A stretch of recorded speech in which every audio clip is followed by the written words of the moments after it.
안녕하세요. 오늘 볼륨 1-6 창세기 18장부터 19장까지 말씀 함께 보도록 하겠습니다. 18장부터 읽어드릴게요.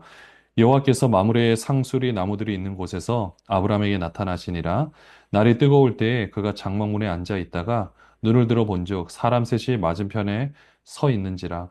그가 그들을 보자 곧 장막문에서 달려나가 영접하며 몸을 땅에 굽혀 이르되 내 주여 내가 주께 은혜를 입었사오면 원하건대 종을 떠나 지나가지 마시옵고 물을 조금 가져오게 하사 당신들의 발을 씻으시고 나무 아래에서 쉬소서. 내가 떡을 조금 가져오리니 당신들의 마음을 상쾌하게 하신 후에 지나가소서. 당신들이 종에게 오셨음이니이다. 그들이 이르되 내 말대로 그리하라. 아브라함이 급히 장막으로 가서 사라에게 이르되 속히 고운 가루 세 스아를 가져다가 반죽하여 떡을 만들라 하고 아브라함이 또 가축대 있는 곳으로 달려가서 기름지고 좋은 송아지를 잡아 하인에게 주니 그가 급히 요리한지라. 아브라함이 엉긴 젖과 우유와 하인이 요리한 송아지를 가져다가 그들 앞에 차려놓고 나무 아래에 모셔 섬에 그들이 먹으니라. 그들이 아브라함에게 이르되 내 아내 사라가 어디 있느냐? 대답하되 장막에 있나이다. 그가 이르시되 내년 이맘때 내가 반드시 내게로 돌아오리니 내 아내 사라에게 아들이 있으리라 하시니 사라가 그 뒤 장막문에서 들었더라. 아브라함과 사라는 나이가 많아 늙었고 사라에게는 여성의 생리가 끊어졌는지라.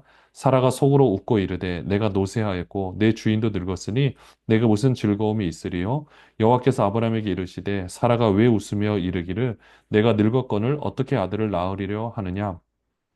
여호와께 능하지 못한 일이 있겠느냐? 기한이 이를 때 내가 내게로 돌아오리니 사라에게 아들이 있으리라. 사라가 두려워서 부인하여 이르되 내가 웃지 아니하였나이다. 이르시되 아니라 내가 웃었느니라. 네, 여기까지의 말씀을 보면 이 당시에는 그 나그네를 이렇게 대접하는 문화가 있었습니다. 왜냐하면 언제든지 본인들이 나그네가 될 수 있었기 때문에 이렇게 대접을 하는데요. 오늘은 그 보통 대접하는 것 이상으로 극진하게 대접을 하는 모습을 보게 됩니다. 덕분에 그 사람을 대접하다 보니 결국 하나님을 대접하게 된 거죠. 그 사람이 이제 하나님께서 아브라함에게 나타나서 해주시는 말씀이 사라에게 아들이 있을 것이다. 어떻게 보면 아브라함은 이 사실을 믿고는 있었지만 언제 이루어질까 계속 생각하고 있었는데 드디어 이루어질 때가 되었다라는 거죠. 근데 현실은 그것을 이룰 만한 어떤 조건이 갖춰지지 않았었는데 하나님께서는 여호와께 능하지 못한 일이 있겠느냐라고 말씀하시면서 결국 그 약속을 이루어 가시는 것을 보게 됩니다. 근데 16절부터 보시면요. 그 사람들이 거기서 일어나서 소돔으로 향하고 아브라함은 그들을 전송하러 함께 나가니라. 여호와께서 이르시되 내가 하려는 것을 아브라함에게 숨기겠느냐? 아브라함은 강대한 나라가 되고 천하 만민은 그로 말미암아 복을 받게 될 것이 아니냐. 내가 그로 그 자식과 건속에게 명하여 여호와의 도를 지켜 의와 공도를 행하게 하려고 그를 택하였나니 이는 나 여호와가 아브라함에게 대하여 말한 일을 이루려 함이니라. 여호와께서 또 이르시되 소돔과 고모라에 대한 부르짖음이 크고 그 죄악이 심히 무거우니 내가 이제 내려가서 그 모든 행한 것이 과연 내게 들린 부르짖음과 같은지 그렇지 않은지 내가 보고 알려 하노라. 그 사람들이 거기서 떠나 소돔으로 향하여 가고 아브라함은 여호와 앞에 그대로 섰더니 아브라함이 가까이 나아가 이르되 주께서 의인을 악인과 함께 멸하려 하시나이까. 그 성중에 의인 50명이 있을지라도 주께서 그곳을 멸하시고 그 50의인을 위하여 용서하지 아니하시리이까. 주께서 이같이 하사 의인을 악인과 함께 죽이심은 부당하오며 의인과 악인을 같이 하심도 부당하니이다. 세상을 심판하시는 이가 정의를 행하실 것이 아니니까. 여호와께서 이르시되 내가 만일 소돔 성읍 가운데에서 의인 50명을 찾으면 그들을 위하여 온 지역을 용서하리라. 아브라함이 대답하여 이르되 나는 티끌이나 재와 같사오나 감히 주께 아뢰나이다. 50의인 중에 5명이 부족하다면 그 5명이 부족함으로 말미암아 온 성읍을 멸하시리이까.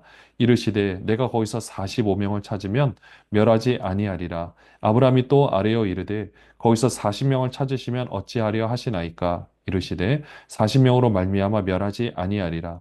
아브라함이 이르되 내 주여 노하지 마시옵고 말씀하게 하옵소서. 거기서 30명을 찾으시면 어찌하려 하시나이까. 이르시되 내가 거기서 30명을 찾으면 그리하지 아니하리라. 아브라함이 또 이르되 내가 감히 내 주께 아뢰나이다. 거기서 20명을 찾으시면 어찌하려 하시나이까. 이르시되 내가 20명으로 말미암아 그리하지 아니하리라. 아브라함이 또 이르되 주는 노하지 마옵소서. 내가 이번만 더 아뢰리이다. 거기서 10명을 찾으시면 어찌하려 하시나이까. 이르시되 내가 10명으로 말미암아 멸하지 아니하리라. 여호와께서 아브라함과 말씀을 마치시고 가시니 아브라함도 자기 곳으로 돌아갔더라. 이 아브라함이 소돔을 위해서 기도하고 있는 모습을 볼 수가 있는데요. 이렇게 소돔을 위해서 기도하는 모습 가운데 하나님은 어떻게 평가를 하시느냐? 바로 17절에 보시면 내가 하려는 것을 아브라함에게 숨기겠느냐? 하나님은 이 세상을 바라보면서 아버지의 마음으로 분명히 바라보고 계시거든요. 인간들이 그 죄악으로 말미암아 서로 죽이고 멸망 가운데 이제 자멸을 앞두고 있는 상황 가운데서도 하나님은 구원하시고자 하는 하나님의 뜻이 있습니다. 자식을 포기할 수 없는 부모의 마음처럼 그렇게 그들을 위하여서 어떻게든 회복시키고자 하는 마음이 있는데 아브라함은 그 하나님의 마음을 정확하게 알고 있었던 거죠. 그렇게 하다 보니까 아브라함은 맨 처음에는 50명부터 출발해서 조금씩 줄어갑니다. 그런데 분명히 아브라함이 고백했던 것은 심판하시는 이는 의인과 악인은 함께 멸망시키면 안 된다라고 말씀하고 있는 거죠. 근데 결국은 그 의인 10명을 찾기까지가 어려웠던 것을 보게 됩니다. 그렇게 해서 아브라함은 그 소돔을 위해서 기도하고 이제 그러는 상황 가운데 있었는데요. 오늘 그 소돔에서는 어떤 일이 일어나고 있는지 우리 19장부터 한번 보도록 하겠습니다. 저녁 때에 그 두 천사가 소돔에 이르니 마침 롯이 소돔 성문에 앉아 있다가 그들을 보고 일어나 영접하고 땅에 엎드려 절하며 이르되 내 주여 돌이켜 종의 집으로 들어와 발을 씻고 주무시고 일찍 일어나 갈 길을 가소서. 그들이 이르되 아니라 우리가 거리에서 밤을 새우리라. 롯이 간청하매 그제서야 돌이켜 그 집으로 들어오는지라. 롯이 그들을 위하여 식탁을 베풀고 무교병을 부으니 그들이 먹으니라. 그들이 눕기 전에 그 성사람 곧 소돔 백성들이 노소를 막론하고 원근에서 다 모여 그 집을 에워싸고 롯을 부르고 그에게 이르되 오늘 밤에 내게 온 사람들이 어디 있느냐 이끌어내라. 우리가 그들을 상관하리라. 롯이 문 밖에 무리에게로 나가서 뒤로 문을 닫고 이르되 청하노니 내 형제들아 이런 악을 행하지 말라. 내게 남자를 가까이 하지 아니한 두 딸이 있노라. 청하건대 내가 그들을 너희에게로 이끌어내리니 너희 눈에 좋을 대로 그들에게 행하고 이 사람들은 내 집에 들어왔은즉 이 사람들에게는 아무 일도 저지르지 말라. 그들이 이르되 너는 물러나라. 또 이르되 이자가 들어와서 거류하면서 우리의 법관이 되려 하는도다. 이제 우리가 그들보다 너를 더 헤아리라 하고 롯을 밀치며 가까이 가서 그 문을 부수려고 하는지라. 그 사람들의 손을 내밀어 롯을 집으로 끌어들이고 문을 닫고 문 밖의 무리를 대소를 막론하고 그 눈을 어둡게 하니 그들이 문을 찾느라고 헤매었더라. 소돔의 모습을 보니 참 가관입니다. 여기 보면 이제 동성애하는 모습들이 나오는데 이미 어린 아이부터 시작해서 노년에 이르는 모든 사람들이 그 나그네를 범하려고 지금 다 문에 모여 있는 거죠. 나그네를 가장 대접을 하고 가장 보호를 해야 되는 그 하나님의 말씀이 있고 그렇게 해야 되는 게 가장 귀한 의무인데 그렇게 하지 않는 모습과 이미 이런 일들이 비일비재하게 일어나고 있는 이 상황들을 보게 됩니다. 자, 이렇게 했을 때 롯이 하나의 제안을 하지만은 그들은 이 말을 들으려고 하지 않는 거죠. 그렇게 해서 그 천사가 그 사람들의 눈을 보지 못하게 합니다. 그리고 나서 12절부터 보시면은요. 그 사람들이 롯에게 이르되 이 외에 내게 속한 자가 또 있느냐? 내 사이나 자녀나 성중에 내게 속한 자들을 다 성 밖으로 이끌어내라. 그들에 대한 부르짖음이 여호와 앞에 크므로 여호와께서 이곳을 멸하시려고 우리를 보내셨나니 우리가 멸하리라. 롯이 나가서 그 딸들과 결혼할 사이들에게 말하여 이르기를 여호와께서 이 성을 멸하실 터이니 너희는 일어나 이곳에서 떠나라 하되 그의 사이들은 농담으로 여겼더라. 동틀대에 천사가 롯을 재촉하여 이르되 일어나 여기 있는 내 아내와 두 딸을 이끌어내라. 이 성의 죄악 중에 함께 멸망할까 하노라. 그러나 롯이 지체하며 그 사람들이 롯의 손과 그 아내의 손과 두 딸의 손을 잡아 인도하여 성 밖에 두니 여호와께서 그에게 자비를 더하심이었더라. 그 사람들이 그들을 밖으로 이끌어낸 후에 이르되 도망하여 생명을 보존하라. 돌아보거나 들에 머물지 말고 산으로 도망하여 멸망함을 면하라. 롯이 그들에게 이르되 내 주여 그리 마옵소서. 주의 종이 주께 은혜를 입었고 주께서 큰 인자를 내게 베푸사 내 생명을 구원하시려오나 내가 도망하여 산에까지 갈 수 없나이다. 두렵건대 재앙을 만나 죽을까 하나이다. 보소서 저 성읍은 도망하기에 가깝고 작기도 하오니 나를 그곳으로 도망하게 하소서. 이는 작은 성읍이 아니니까 내 생명이 보존되리이다. 그가 그에게 이르되 내가 이 일에도 내 소원을 들었은즉 내가 말하는 그 성읍을 멸하지 아니하리니 그리로 속히 도망하라. 내가 거기 이르기까지는 내가 아무 일도 행할 수 없노라 하였더라. 그러므로 그 성읍 이름을 소알이라 불렀더라. 네, 드디어 이제 롯이 이 소돔을 떠나는 이 모습을 보게 되는데요. 어, 천사가 롯에게 말을 합니다. 얼른 준비해서 떠나라. 근데 우리가 눈여겨볼 구절이 어디냐면요. 22절에 보시면 내가 거기 이르기까지는 내가 아무 일도 행할 수 없노라 하였더라. 롯이 거기 있다라면 이 성읍을 멸망시키는 일을 할 수가 없다라는 거죠. 아까 아브라함이 소돔을 위해서 기도했을 때 의인과 악인을 함께 멸망하시는 것은 심판자로서의 자세가 아니다라고 말했던 거 기억나시죠? 그런 것처럼 롯이 그 자리에 있었더라면 멸망시킬 수 없다라는 거죠. 그래서 우리가 한번 롯의 입장에서 생각해 본다라면 물론 하나님께서는 떠나라고 기회를 주셨는데 하나님 다시 한번 기회를 주셔서 제가 저들을 구원하겠습니다. 다시 한번 저들에게 생명의 복음을 전할 수 있도록 인도하여 주시옵소서. 라고 기도할 수 있는 모습이 되어야 되지 않을까요? 하늘의 비밀을 알고 있는 사람으로서 하나님의 놀라운 뜻을 경험한 사람으로서 이거는 정말 막중한 책임이 있는 것을 보게 됩니다.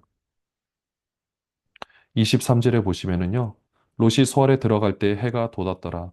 여호와께서 하늘 곧 여호와께로부터 유황과 불을 소돔과 고모라에 비같이 내리사 그 성들과 온들과 성에 거주하는 모든 백성과 땅에 난 것을 다 엎어 멸하셨더라. 롯의 아내는 뒤를 돌아 보았으므로 소금 기둥이 되었더라. 아브라함이 그 아침에 일찍 일어나 여호와 앞에 서 있던 곳에 이르러 소돔과 고모라와 그 온 지역을 향하여 눈을 들어 연기가 온기 가마의 연기같이 치솟음을 보았더라. 하나님이 그 지역의 성을 멸하실 때, 곧 롯이 거주하는 성을 엎으실 때, 하나님이 아브라함을 생각하사 롯을 그 엎으시는 중에서 내보내셨더라. 롯의 아내가 소금 기둥이 되는데, 어떻게 보면 롯이 그 자리에 있었더라면, 하나님 긍휼히 여겨달라고, 용서해달라고 있었더라면, 어쩌면 이런 일이 일어나지 않을 수도 있었습니다. 네, 그렇게 해서 이 롯은 원래는 다른 쪽으로 가려고 했지만, 30절에 보시면 이제 소알이라는 곳에 거주하게 허락해서 그 소알도 원래는 멸망당하게 됐지만 멸망하지 않고 남아있게 된 거죠. 30절부터 보시면요. 롯이 소알에 거주하기를 두려워하여 두 딸과 함께 소알에서 나와 산에 올라가 거주하되 그 두 딸과 함께 굴에 거주하였더니 큰 딸이 작은 딸에게 이르되 우리 아버지는 늙으셨고 온 세상의 도리를 따라 우리의 배필될 사람이 이 땅에는 없으니 우리가 우리 아버지에게 술을 마시게 하고 동침하여 우리 아버지로 말미암아 후손을 이어가자 하고 그 밤에 그들의 아버지에게 술을 마시게 하고 큰 딸이 들어가서 그 아버지와 동침하니라. 그러나 그 아버지는 그 딸이 눕고 일어나는 것을 깨닫지 못하였더라. 이튿날 큰 딸이 작은 딸에게 이르되 어젯밤에는 내가 우리 아버지와 동침하였으니 오늘 밤에도 우리가 아버지에게 술을 마시게 하고 내가 들어가 동침하고 우리가 아버지로 말미암아 후손을 이어가자 하고 그 밤에도 그들이 아버지에게 술을 마시게 하고 작은 딸이 일어나 아버지와 동침하니라. 그러나 아버지는 그 딸이 눕고 일어나는 것을 깨닫지 못하였더라. 롯의 두 딸의 아버지로 말미암아 임신하고 큰 딸은 아들을 낳아 이름을 모압이라 하였으니 오늘날 모압의 조상이요 작은 딸도 아들을 낳아 이름을 베남미라 하였으니 오늘날 암몬 자손의 조상이었더라. 롯이 소알에 거주하고 싶었지만 어떻게 보면은 그쪽에 있는 사람들이 배척했을 수도 있고 또 다른 일로 인해서 두려워하는 마음이 있었을 수도 있고요. 또 죄책감이 있었을지도 모릅니다. 이렇게 하나님의 뜻을 어쨌든 해야 되는 의무가 있고 그것을 감당해야 됐었는데 하지 못한 사람의 모습이 또 얼마나 이렇게 안타까운지 볼 수 있는 대목이기도 합니다. 하나님께서 우리에게 귀한 사명을 맡겨주셨다라면 우리는 그 사명을 감당해야 하고요. 우리 현실 가운데서 우리가 포기하면 하나님도 포기할 수밖에 없죠. 그러나 우리가 포기하지 않으면 하나님도 포기하지 않으십니다. 내가 이제까지 기도해 왔고, 그리고 내가 이제까지 열심히 삶을 살아왔던 그런 모든 모습들, 나로 인하여 내 주변 사람들이 구원함을 받게 되고, 나로 인하여 멸망하지 않고 지금까지 살아있다라면 그 귀하고 놀라운 구원의 뜻이 우리를 통해서 이루어질 줄로 믿습니다. 하나님 아버지, 오늘도 우리에게 맡겨진 귀한 사명이 있습니다.